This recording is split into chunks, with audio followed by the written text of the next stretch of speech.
You are listening to The Last Hand, Book 8 of the Nadia Wolf Series, written by Nicolette Pierce. Copyright 2018. Audio copyright 2025 by Pierced Heart Publishing. Digitally narrated with full cast of voices.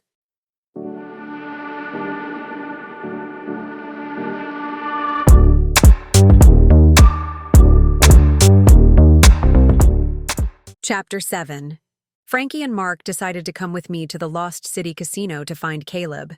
He still hadn't answered his phone, and David was still MIA. Ian and Grayson were attempting to find David while Jenna and Gwen stayed with Maya.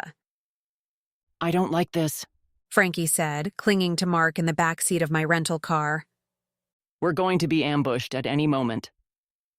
We'll be fine, I said, hoping for the best. No, we won't. It's just the three of us. Last time I checked, none of us can fight. Not true. Mark said. You held your own in that cat fight. That was 10 years ago, and I was wearing nails. We should have stayed with the others. Grayson and Ian are going to look for David. He is their priority. Mine is Caleb. But you still aren't allowed in Lost City. We aren't going to get very far. I was positive I didn't need Grayson's help.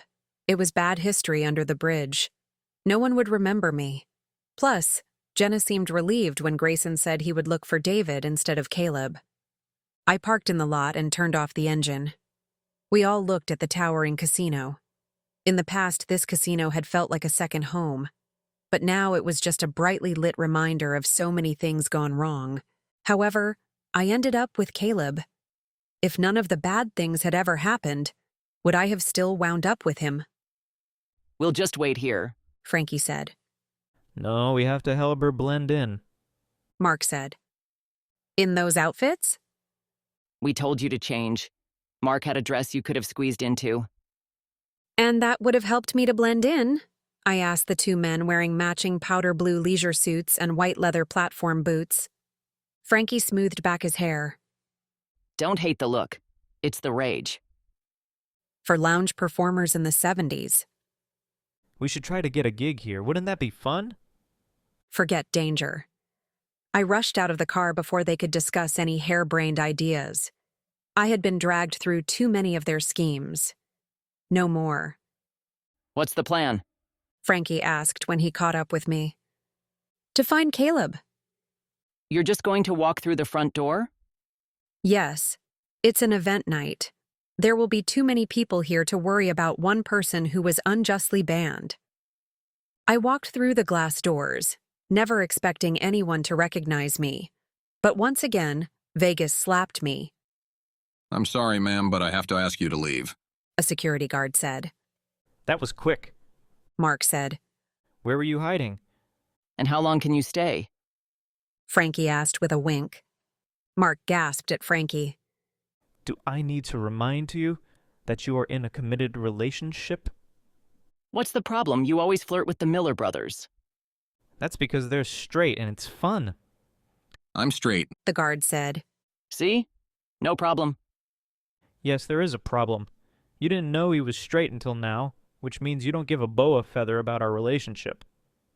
Frankie glanced up at the ceiling and gave a short sigh. I knew he was straight. Look at those sloppy collars. No gay guy would dare step out in public with those.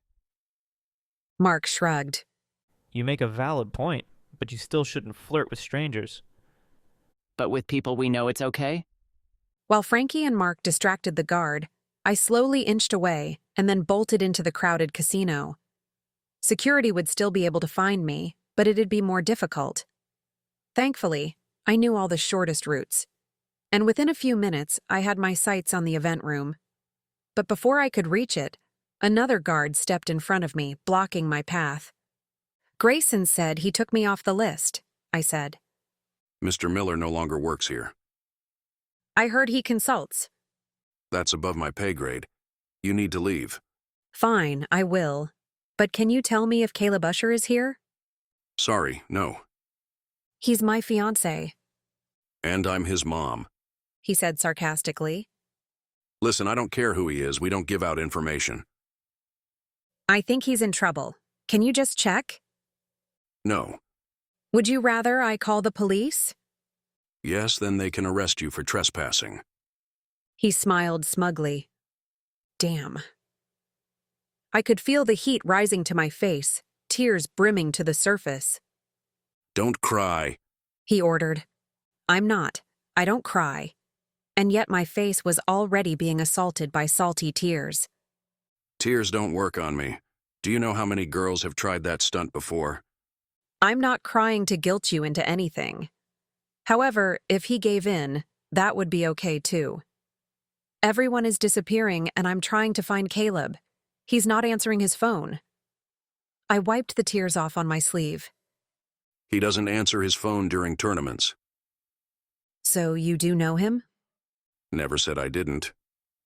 Exasperated, I crossed my arms and glared at him. Time to go. He said, clasping his hand around my arm. I yanked my arm away. I'll walk on my own. Turning away, I was preparing to take another humiliating escorted walk to the exit until I heard, Nadia, it's about time you got here. I didn't think the night could get much worse, but I looked over to find Jessica cutting a path to me. Where in the hell is Caleb? I don't know. I'm trying to find him. Something bad is happening. Of course something bad is happening. The tournament is being televised and he's not in his seat. They're taking the blinds from his stack until he arrives, or until it's gone and he loses by default. This is a PR nightmare. Jessica, it's worse than that. I think he's in danger. She glared at me, tossing her dark hair off her shoulder. What have you gotten him into this time? Me? Yes, you. You and your friends have been nothing but trouble. It's not me. Who abducted me? She questioned. I did, but that was when I thought you had stolen Caleb's money. This is different. How? Sergio's cousin Alfonso is back in town. He wants revenge. On Caleb? Not really, but we figure he's on the list. What list? Alfonso's revenge bucket list. I don't know, I said, annoyed. I didn't have time for this. Don't try to make up excuses. I'm not. This is real. Fine, then we'll have to make do. She brushed away the security guard and proceeded to march me to the events room. Where are we going? I have to find Caleb. I'll find Caleb. You will play in his place. Don't embarrass us. Jessica, I'm not playing in the tournament. Caleb is in trouble, and I'm not even allowed in this casino anymore. I was just about to get escorted out by security. I'll deal with security. I glanced behind me to find the guard was keeping up with us and speaking into his radio. From his furrowed brow, I could only assume he was calling for backup. Jessica, stop. You're making this worse. Just sit your butt in the chair and I'll take care of the rest. Arguing with her was futile. As soon as we arrived at Caleb's designated table, I sat down. It was only a matter of time before we would be accosted by security, or she would turn her attention to PR matters. Then I could escape. Either way, Caleb's stack was in serious jeopardy. I could push all in and get rid of it in one hand. I waited until the current hand was played and I was dealt in. By the time the cards landed in front of me, a team of guards had arrived. With pure determination, Jessica maneuvered them beyond camera range. Never looking at my cards, I pushed all of my chips in. One player called. Since we were heads up, we flipped our cards over to reveal them. I silently groaned. Pocket aces. Here I wanted to lose the hand, and I had a killer pair. The dealer laid the flop, the turn, and the river. And to my horror, I won. I glanced over to find Jessica wagging her finger at the guards. I actually felt sorry for them. It was still too soon to make my escape, so I pushed my chips in again. All in. No one called, which meant I won the pot. 2 more guards arrived. Good. This would soon be over. I pushed all in again. I won. Damn it. Why couldn't this luck come when I needed it? Of course, because technically it was bad luck. Now that I was back in Vegas, my luck had once again been poisoned. Glancing over at the guards, I noticed the original guard watching me. I waved him over. He broke free from the group and walked over. Can you please kick me out? I asked. You want me to kick you out? He asked, confused. Yes, I need to get out of here. I thought you wanted to stay. Jessica was just about to clear it with the supervisor. No, I have to leave. Just escort me out before it's too late. I'd rather wait until they've made a decision. I'm not getting fired over this. I need to get out of here. Then leave. I won't stop you. It looked like I didn't have much of a choice. He wasn't going to cooperate, and I had already wasted too much time. I glanced over at Jessica, and just as I was about to dash away, she turned to me and pointed. The guards grudgingly nodded. Looks like she got her way. The guard said. It didn't surprise me. She had a way of getting what she wanted. But right now, I had to find Caleb. Ignoring the hand dealt to me, I sat and pondered. Where do I go from here? With a spring in her step, Jessica hurried over. You are allowed to stay here for the tournament. After that, we have to petition the casino to remove your status. Great, I said, mostly ignoring her. Say it like you mean it. It was hard work just getting them to let you stay.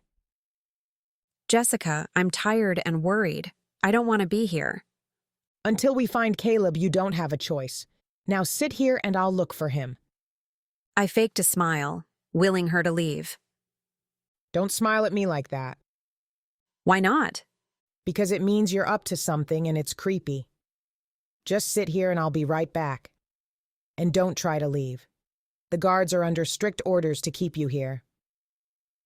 The guards would never keep me here against my will. But instead of arguing, which would just prolong our conversation, I smiled again.